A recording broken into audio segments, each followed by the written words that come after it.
Welcome to Nalamthana viewers. இன்னைக்கு sweet பார்க்க போகிறோம்.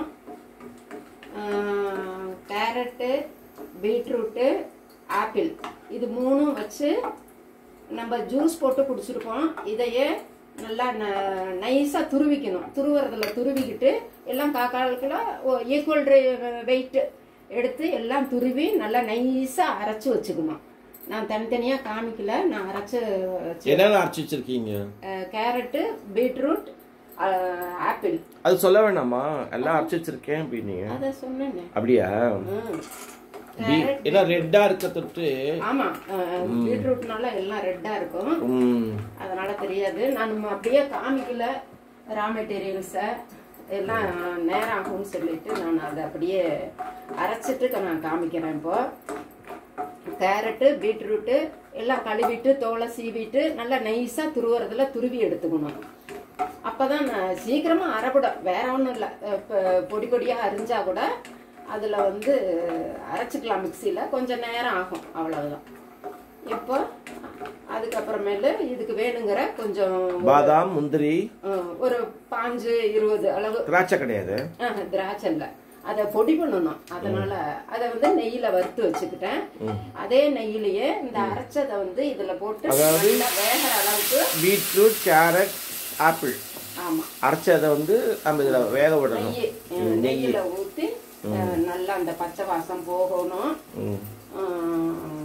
நல்லா வெந்துரும். இதுலயே அப்படியே பிரட்டிக்கிட்டே இருந்தோம்னா வெந்துரும். தண்ணி ஊத்தாம அரைக்கணும். வேற ஃப்ரெஷ் காயா இருந்ததுன்னா அப்படியே லேசா கொஞ்சம். அப்படி எப்படி ஈரம் விட்டுச்சு? அந்த ஃப்ரெஷ் காயா இருந்ததுன்னா ஆப்பிள் எல்லாம் தண்ணி கொஞ்சம் விடும் இல்லையா? இது நல்லா வதங்கணும். ஆமா, அப்புறம் தான் நீங்க சக்கரை போடுவீங்க. ஆமா, பாருங்க நல்லா ஆயிடுச்சு. இது பாருங்க எல்லாம் வந்திருக்குது, பச்சை வாசம் போயிடுச்சு. இப்போ நாட்டு சக்கரை போடுறேன். கொஞ்சம் சக்கரையும் போட்டுக்கோங்க.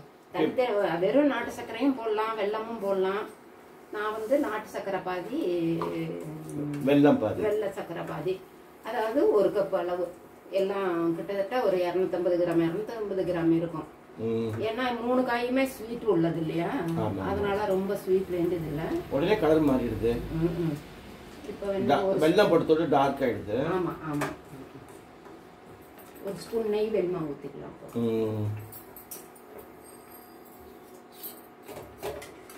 1 ஸ்பூன் நெய் கொஞ்சம் தாராளமாக விடணும். இப்போ பாருங்க நல்லா எப்படி திரண்டு வருது பாருங்க, சூப்பராக வருது.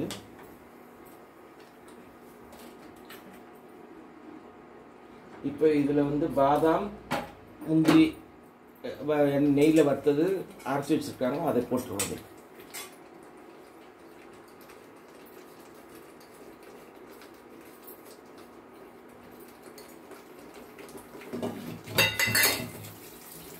ஏலக்காய் தூளும் 1 சிட்டிகை உப்பும்.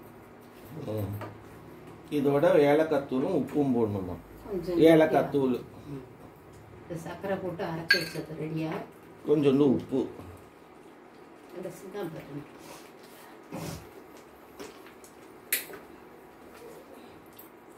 பாருங்க சூப்பரா வந்திருக்கு. பாருங்க கலர் பாருங்க என்ன அழகா இருக்கு, இருண்ட கலரா வந்துருச்சு. டேஸ்ட்டும் சூப்பராக இருக்கும். ஏன்னா ஆப்பிளும் நல்லா இருக்கும், கேரட்டும் சூப்பராக இருக்கும், பீட்ரூட் எல்லாமே ஹெல்த்தி, பிள்ளைங்களுக்கு ரொம்ப நல்லது உடம்புக்கு. பத்தாவதுக்கு நெய் வேற கொடுக்குறோம். நெய், அப்புறம் பாதாம், அப்புறம் முந்திரி. அதனால இதில் நம்ம எல்லாமே சத்துள்ள ஐட்டமாக தான் சேர்த்துருக்கோம். நீங்களும் செஞ்சு பாருங்கள். நலம்தானா சேனலுக்கு சப்ஸ்கிரைப் பண்ணுங்கள், பெல் பட்டனை மறந்துடாமல் அமுக்குங்க. உங்கள் கமெண்ட்ஸை எங்களுக்கு சொல்லுங்கள். நல்லா அல்வா பதத்துக்கு வந்தோடனே இறக்கிட வேண்டியதுதான். கடைசியில் 1 ஸ்பூன் நெய். இப்போ இன்னும் கொஞ்சம் நேரம் இருக்கணும், கொஞ்சம் நேரம் இருக்கணும். நெய் இன்னும் கொஞ்சம் நெய் விடணுமா? வேணும் மழை தானே. அப்போ இறக்குறப்போ 1 ஸ்பூன் ஊற்றி கிளறி விட்டு இறக்கி வச்சு எடுத்து சாப்பிடுவோம்.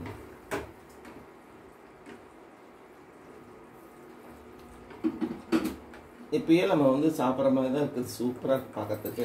வேணுமா அந்த தட்டில் வேணுமா கொஞ்சம்? வேணாம். இப்போ கொஞ்சம் நெய்யை ஊற்றிக்கலாம்.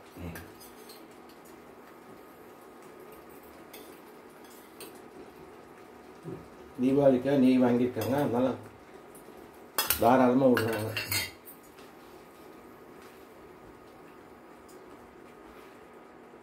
சூப்பராக வந்துட்டு பாருங்க. ஏபிசி அல்வா. ஏபிசி அல்வாவா? Apple, beetroot, carrot, ABC halwa. இது மாதிரி வாரம் 2 தடவை சாப்பிட்டா கூட போதும். ஆல்பபெட் மாதிரி, ஆல்பபெட் ஏபிசி அல்வா. பாய்.